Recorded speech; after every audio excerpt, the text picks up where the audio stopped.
What's up, everybody? Welcome back to Listography. I'm joined by Kramzer and Jason, and this is our best of 1996.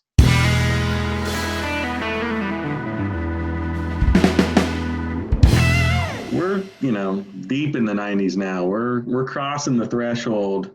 Grunge is basically dead by 96. It's hanging on last breaths. Alternative, still strong. You're seeing a little more rap, a little more R&B, a little more Latin influence. If you remember 1996, you will know the number one song, and it goes a little bit, Kramzer's got it, like that. The Macarena was all over the place in 96. It really dominated the charts, number one for 14 weeks. Authentic Latin music. That's right. Yes. But other than that, you had the ladies doing it for themselves in 96, all over the charts, from Alanis Morissette, who had the number one album, just massive, Jagged Little Pill, which came out in 95, but 96, it was just selling like gangbusters. You also had Mariah Carey and Boyz II Men with One Sweet Day. Mariah Carey was on the charts a bunch. Celine Dion had a bunch of hits. Jewel, Mary J. Blige, Natalie Merchant, Monica, TLC, Tracy Chapman, Toni Braxton, Whitney Houston, Brandy, Joan Osborne, all over the Billboard Top 100 in the United States. So it was kind of, I guess Lil Fair hadn't happened yet, but it was sort of building to that, I guess. R&B, just dominated by female artists as well. And then 96, nothing happened in the world. There's literally nothing going on. Bill Clinton won again, and president of the United States. Charles and Diana got divorced. That's probably the biggest thing that happened in 1996. Olympics in Atlanta. I mean, some stuff happened, but it was basically the end of history, as Francis Fukuyama had predicted, at least for a couple more years. So let's get into the music. That's why we're all here. What do we got for 96? Kind of a weird transition year. I'm interested to see what you guys pick, because not a lot of huge kind of albums that you would think we would all be into. So should be some fun ones. Yeah. And I'd say 96 is the weakest year we've come across since 90. Jason disagrees because there's a lot of mediocre alt country stuff that he's into, so he's happy. It's 92 is the weakest of the 90s so far. No. I'm going to predict, I was just talking to Jason before we started rolling, I think we're going to have, 96 is going to be a year where we have all different albums. So I'm predicting 15 different albums because, like Joe said, there's not a lot of really like a big Mount Rushmore of well-acclaimed, undeniable stuff here. So let's talk about some albums that didn't make my cut. There's really not too many. I mean, I think 3 of these albums I would go 5 out of 5 stars, and really everything else is, in the 4-star range. Not a lot of really great music, but the ones that didn't make it, Being There by Wilco, Recovering the Satellites, Counting Crows, Fitzcarraldo by The Frames, and Call the Doctor by Slater-Kinney. But here's what I've got as my runner-ups. Walking Wounded by Everything But the Girl. Tiny Music, Songs from the Vatican by Stone Temple Pilots. If You're Feeling Sinister by Belle and Sebastian. And Tiger Milk by Belle and Sebastian. I think this is the first time I've had multiple artists on a list since Simon and Garfunkel in the 60s. I'd have to get a researcher to double check that, but I think that's the first time in a long time that's happened. My winner is Songs for a Blue Guitar by Red House Painters.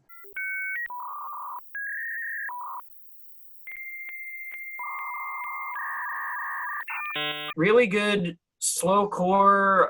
They call it slowcore. I've never been crazy about that term, but that's what they call it. project by Mark Kozlek out of San Francisco before he did solo stuff and Sun Kil Moon. I had them nominated last year, but this is kind of their best reviewed, most well-known album, or his, so to speak. It's one of the first ones to get a little bit more electric guitar in there. It's really slow-moving, direct, honest folk, kind of 90s folk rock. It's really lush sounding. It's mixed really well, but it's got kind of that old wooden kind of classic folk feel at times. This one expands on the sound a good bit with some really good pedal steel here and there, and there's a really good diversity for them all throughout this album. There's some female backing vocals. And then the second half of the album is a lot of really cool covers on it. He covers Long Distance Runaround by Yes, does Silly Love Songs from McCartney, and All Mixed Up by The Cars, which is one of the best covers, one of my personal favorite covers of all time. The way he breaks down these songs and puts them together acoustically or with like a really raw electric version is really cool. Amazing acoustic stuff on here, and his voice, he's one of my favorite singers of all time. It comes in crystal clear, sharp like a knife, just cuts right through the air, but is also really thick and strong, like effortless. I've seen him live, and he is so far away from the microphone when he's singing, but it just comes in perfectly. He's got so much talent. It wouldn't probably have even made my top 5 in 95, but it just edged out Belle and Sebastian for the win. It's a really good record. If you don't know Red House Painters, this is the one to start. It's kind of their big epic masterpiece of just really good, stripped down, lo-fi, slowcore, very musical, pretty folk rock. So Songs for a Blue Guitar by Red House Painters. All right. Yeah, you were right. I didn't really see that coming, but a solid pick. And so we'll get into mine here. A couple close calls that are not on my list would be Odelay by Beck, No Code by Pearl Jam, If You're Feeling Sinister by Belle and Sebastian, Beautiful Freak by Eels, and Scenery and Fish by I Mother Earth. So my top 5, like Joe is saying, big year for women in rock and in music in general. But one that he failed to mention in his intro makes my list, and that is Tidal by Fiona Apple. Just a fantastic debut record. I don't know how old she was. She was very young when she made this record. It's really impressive. A lot of maturity in the songwriting, but also the great maturity and just the control and the way she sings. She's just really beyond her years on this one. It's a great record. I've also got Being There by Wilco, a great double album, a lot of growth in his songwriting, and you can kind of start to see where things are heading, even though I'm sure at the time no one had any idea that it would progress to what it did. I've also got One Chord to Another by Sloan. This is, I think, their first really great record. They kind of do away with some of the shoegazy stuff, and they really just sort of focus on being a power pop act, and it's fantastic. I've also got Pinkerton by Weezer, just awesome power pop, catchy songs, but with a lot of emotional depth and great lyricism on this record. But my number 1 for 1996 is Recovering the Satellites by Counting Crows.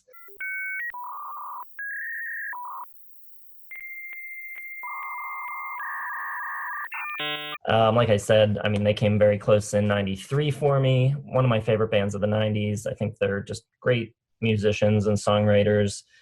They expand their sound a little on this record. It's a little more rocking in spots. You've got some more country numbers like Daylight Fading, piano ballads. They sort of touch on all these different areas. There's some great organ on some tracks. I think the musicians sort of highlight themselves. They get a little bit more spotlight on this record than they do on August. And it's just great. Tons of good songs and great performances. I think it sounds really good. It's really neck and neck between these two as to which my favorite Counting Crows record is. I think they're both phenomenal. I forgot all about I Mother Earth and how much you like them. Well, Recovering the Satellites, not a surprising pick from Jason. I think I was thinking either that or Pinkerton, which of course is the worst follow-up to a great album ever. Just totally misguided, terrible, nearly ruined the band. Real Be Here Now from them.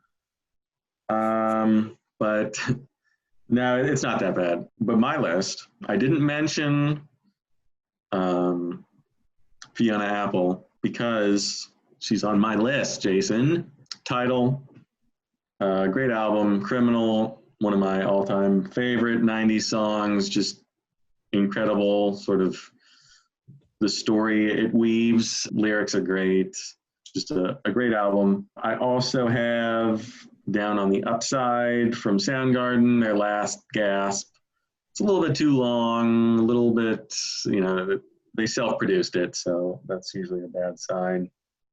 But it has some great songs, Pretty Noose, Burned in My Hand, Ty Cobb. I also have, from the Dave Matthews Band, Crash, their second album. A lot of good, just sort of poppier numbers on this one.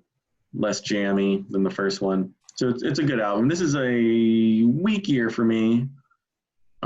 So it's tough because Crash I do not like as much as Under the Table and Dreaming, but just different years. There's different competitions, so you don't always get a great kind of view of how people view artists. I do have for my runner-up Tiny Music, songs from the Vatican City Gift Shop by Stone Temple Pilots, which is my favorite Stone Temple Pilots album.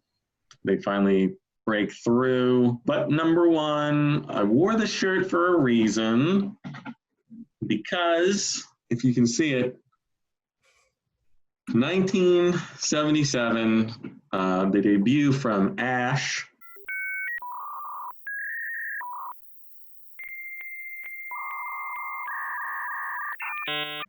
It kicks off with the sound of a TIE fighter going through the atmosphere. Ash, I don't know if people know Ash, if they're familiar with Ash. They're Irish Weezer, sort of big, crunchy guitars, fun. They made this album when they were teenagers. It's very romantic and hopeful. It's sort of the opposite of what had come before them in the world of Britpop. It's it's not sort of cynical and jaded like Oasis. It's not real Britishy like Blur's stuff.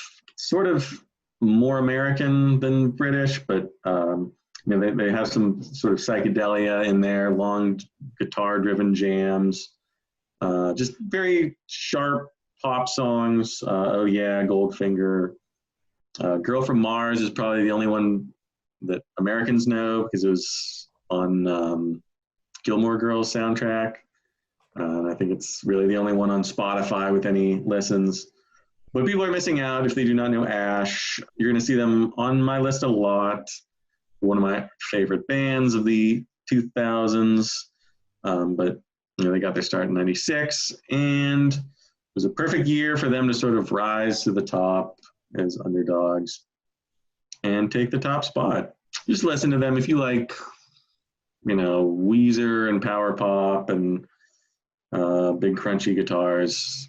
They're a really great band, and I wish more people would check them out. That's my pitch for Ash in 1977, my favorite album of 1996. As always, let us know what you have for your 1996. These 90s years are always a little more interesting to me just because there's so much music. There's not quite the classics that there was in the 70s and 80s. So I feel like we're going to get a ton of variety, a ton of different picks from our commenters, which always love to see that. Like the video, subscribe, hit the bell. Check the description for Facebook, Twitter, and Instagram links, and a couple programming notes coming up. Next week, we will be doing the best of 2020. So we're going from 96 to 2020. So check that out for what we think is the best albums of this year. And then on New Year's Day, we'll be back with 1997. And, Merry Christmas, Happy Holidays if you're watching this. We appreciate all of our fans and viewers here at Listography. So, we're just going to keep on going. We're never going to stop. And we will see you in 2021 and 1997. Thanks for watching.